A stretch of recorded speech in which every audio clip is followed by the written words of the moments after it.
This month, we're asking for your support through our premium programs via the Escapist Plus and YouTube memberships. Your support allows us to continue making the content we want instead of chasing algorithms or the latest trends. Plus, you get a bunch of perks like ad-free viewing via the Escapist Plus on our main website, early access on YouTube via YouTube memberships, and bonus content like our monthly Ask the Creators video series where we answer your burning questions. Thanks in advance for your continued support. It genuinely means the world to us.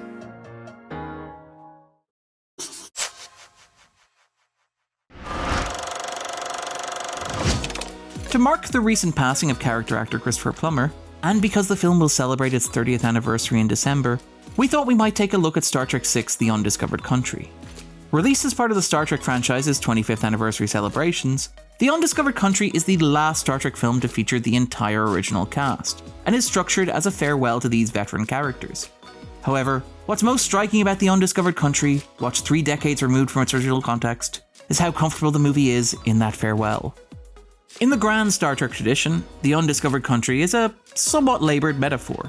Actor Leonard Nimoy pitched director Nicholas Meyer on the story as an allegory for the collapse of the Soviet Union, with the Klingon Empire suing for peace after the destruction of the moon Praxis due to overmining.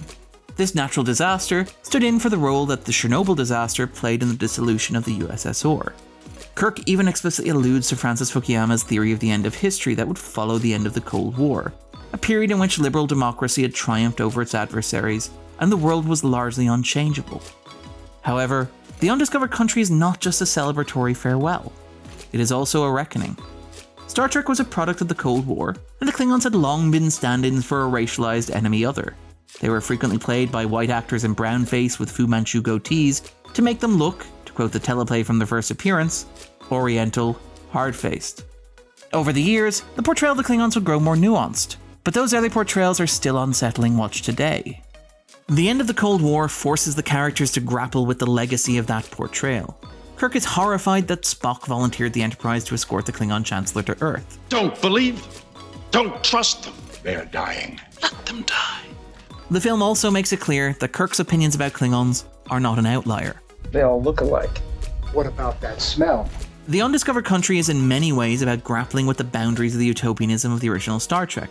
One key sequence, perhaps inspired by Superman and Superman 2, finds Kirk literally placed on trial. This sequence will become hugely influential in its own right.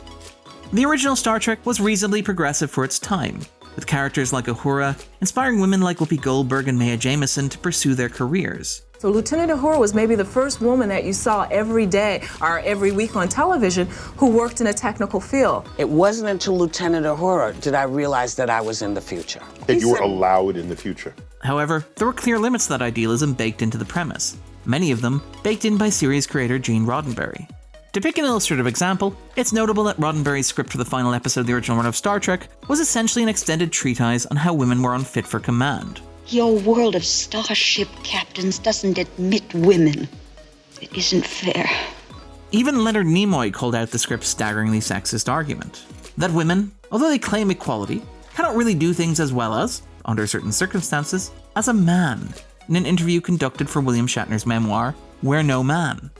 The Undiscovered Country arrived at the start of the 1990s as American pop culture grappled with the legacy of the 1960s. A large part of the decade's culture war concerned the argument that 60s liberalism had gone too far. This is most obvious looking at films like 1994's Best Picture winner 1995's Best Picture winner Forrest Gump. I mean, how does this even... You know what? Let's just do a sidebar. While discussing this video with Omar, we had a conversation about how exactly we classify Best Picture winners. Is it by the year in which the film was released, in which case Forrest Gump would be the 1994 Best Picture winner, or by the year in which the ceremony was held, which would make it the 1995 winner. Because Omar actually does most of the work on this show, he contacted an elaborate network of experts to answer the question by looking at publicity material and physical media. It's no overstatement to say that what he found shocked and alarmed us. Apparently, there is no consistent way of describing a Best Picture winner. For example, this snazzy French Blu-ray slipcover of Forrest Gump credits it as the Best Picture winner of 1994, whereas this more functional German DVD cover cites it as the 1995 Best Picture winner. Omar's research on the topic suggests that the trend is generally towards the year of release, rather than the year of award, but the matter is far from resolved. The most recent Best Picture winner, Parasite, says that it was the 2020 Best Picture winner on the Blu-ray, but the 2019 winner on the 4K edition. I don't know which way is up. We're through the looking glass here, people. End sidebar. You know what, Omar? Let's just take this from the top. This is most obvious looking at films like 90s Best Picture winner Forrest Gump, which plays as a nostalgic critique of the era's counterculture.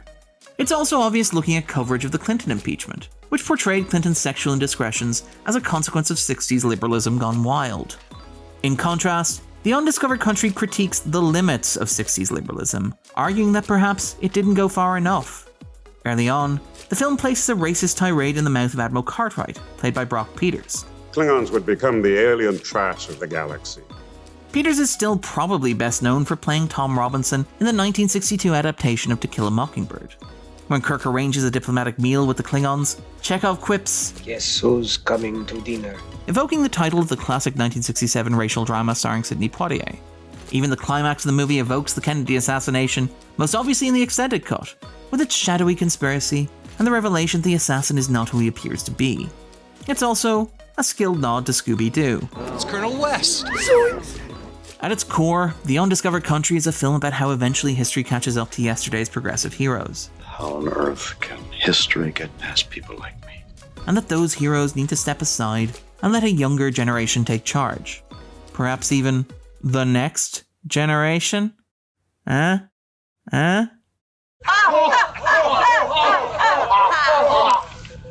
After Chancellor Gorkin is assassinated, his daughter Azet Burr continues his dream. You've restored my father's faith. And you've restored my sons. It's impossible to imagine a modern franchise making so bold a statement, allowing its aging heroes one more turn in the spotlight, while also explaining why the franchise needs to move on.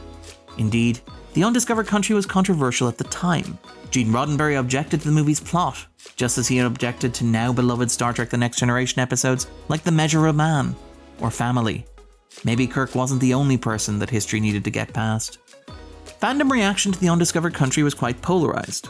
J.M. Dillard's novelization was occasionally even passive-aggressive towards the script, at points appearing to critique the movie it's about. Some of these scars in fandom linger. Writer Keith O'Reilly de Candido recently complained that The Undiscovered Country made Kirk look like a racist shithead. In spite of this, The Undiscovered Country never generated as vocal or as consistent a backlash as the recent Star Trek shows or Star Wars movies. There's something endearing and enduring in the way that The Undiscovered Country rejects comfortable nostalgia. At one point, the villainous General Chang appears to entice Kirk with the promise that Kirk doesn't need to change. Oh, now be honest, Captain. Warrior to warrior. You do prefer it this way, don't you? As it was meant to be. Chang offers to reset the status quo, to let Kirk continue fighting Klingons forever and ever, effectively trapping the franchise, playing out these scenes over and over and over again. Captain, Klingons off the starboard bow. Again with the Klingons. The Undiscovered Country understands that the future is a threatening prospect, particularly for a generation that has grown up with a particular idea of what the world should look like. Your father called the future the undiscovered country. People can be very frightened of change.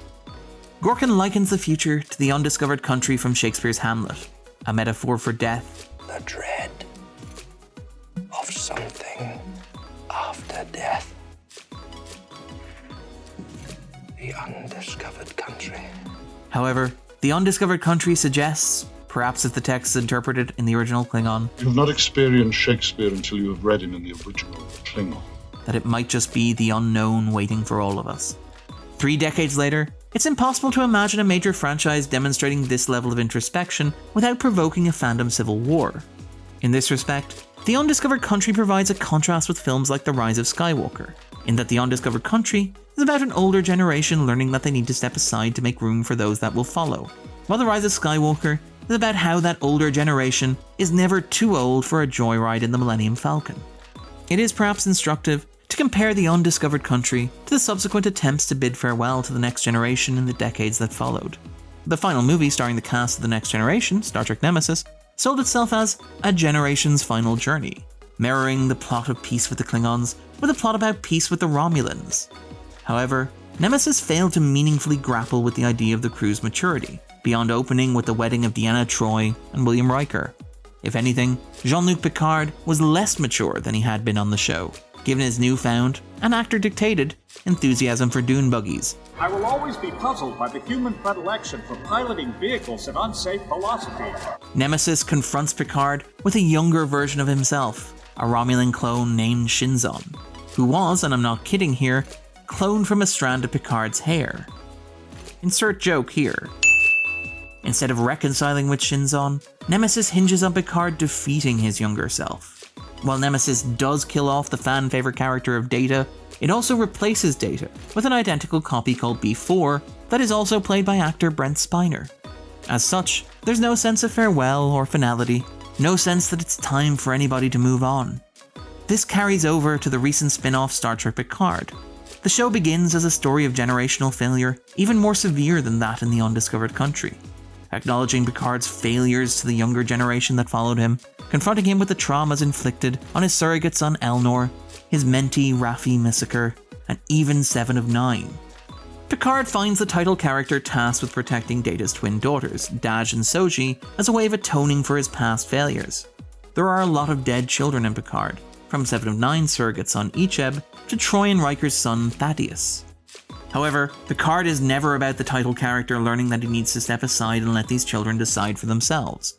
Instead, Picard ends with the character lecturing a planet full of young androids on how he knows best. Throughout Picard, the character grapples with a terminal illness. In the season finale, it seems like he might die, perhaps the most literal acknowledgement that time waits for no person. However, the finale's not willing to let the character go. After all, there is that second season that was announced before the premiere aired to consider. Instead, Picard's consciousness is uploaded into an android body.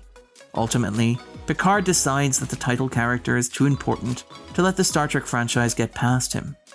In the closing moments of The Undiscovered Country, Kirk delivers his final log entry as captain of the Enterprise. This ship and her history will shortly become the care of another crew. They will continue the voyages we have begun and journey to all the undiscovered countries, boldly going where no man. He catches himself. He switches to the non-gendered opening monologue that Picard uses on The Next Generation. Where no one has gone before. It's a moment of quiet dignity and consideration. It's an old man stepping aside gracefully, letting history get past him. It's a shame that so little of modern pop culture can do the same. I've been Darren Mooney, and this was In the Frame.